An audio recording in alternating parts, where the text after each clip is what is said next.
Good evening students, welcome to the class. आज के इस सेशन में हम एक क्वेश्चन को आंसर करेंगे कि अगर मून धरती को अपनी तरफ खींच रहा है तो हमें धरती मूव करती हुई टुवर्ड्स मून क्यों नहीं दिखाई देती। चलिए आइए इस क्वेश्चन का आंसर समझते हैं। आपके सामने अर्थ और मून है।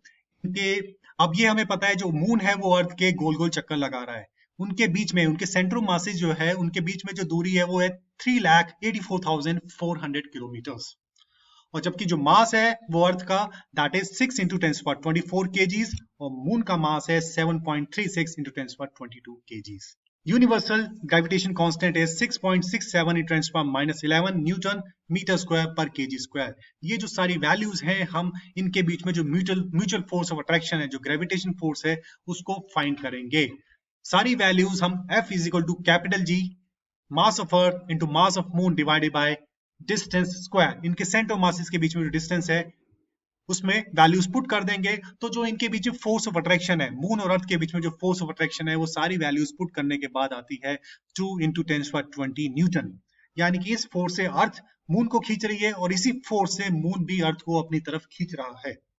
अब ये जानना चाहते हैं, हमें ये पता करना है कि इतनी ज्यादा फोर्स से वो खींच रहा है पर तब भी हमें जो धरती है वो मूव करती हुई टुवर्ड्स मून क्यों नहीं दिखाई देती। उसके लिए हम क्या करेंगे, किस रेट से मून खींच रहा है वो पता लगाएंगे। वो कैसे पता लगाएंगे, हम इनके बीच में जो फोर्स ऑफ अट्रैक्शन है उसको हम अर्थ के मास से डिवाइड कर देंगे। तो एक्सीलरेशन ऑफ अर्थ किस रेट से मून खींच रहा है वो हमें पता लग जाएगा। फोर्स, इनके बीच में जो फोर्स है दैट इज 2 × 10⁻20, उसको मैंने मास ऑफ अर्थ से डिवाइड कर दिया जो कि है 6 × 10⁻24 kg, जो कि हमारा आ गया बहुत ही छोटी वैल्यू आई 0.000033 मीटर पर सेकंड स्क्वायर। तो ये बहुत ही छोटी वैल्यू है, ऑलमोस्ट नेग्लिजिबल है, इसलिए हमें ये मूव करती हुई टुवर्ड्स मून नहीं दिखाई देती। अब इसको आई होप आपको समझ आ गया होगा। अब इसको समराइज कर लेते हैं। The force of attraction between the earth and moon is around 2 × 10⁻20 Newton. जो एक्सेलेरेशन जिससे मून धरती को अपनी तरफ खींच रहा है वो बहुत ही कम है, ये है 0.000033 मीटर पर सेकंड स्क्वायर।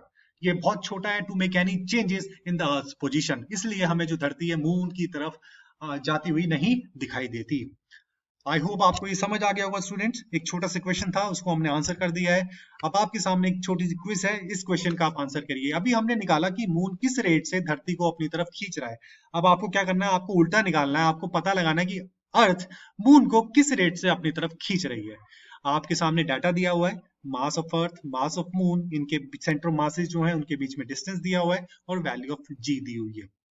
मैं आपको हिंट दे देता हूं, आपको कुछ नहीं करना, आपको इनके बीच में फोर्स ऑफ अट्रैक्शन निकालनी है। फिर किस रेट से धरती मून को अपनी तरफ खींच रही है वो निकालना है। वो कैसे निकालेंगे आप, इनके बीच में जो फोर्स है उसको मास, मून के मास से डिवाइड कर दीजिए। वो मून का किस रेट से मून खींचा चला आ रहा है अर्थ की तरफ, वो आपको निकल जाएगा। आई होप ये क्लियर हो गया होगा आपको। आप चाहते हैं मैं आपके लिए और इंटरेस्टिंग वीडियो लेके आऊं तो काइंडली सब्सक्राइब करें आप हमारे चैनल को। Till then good bye, thank you very much and have a nice day.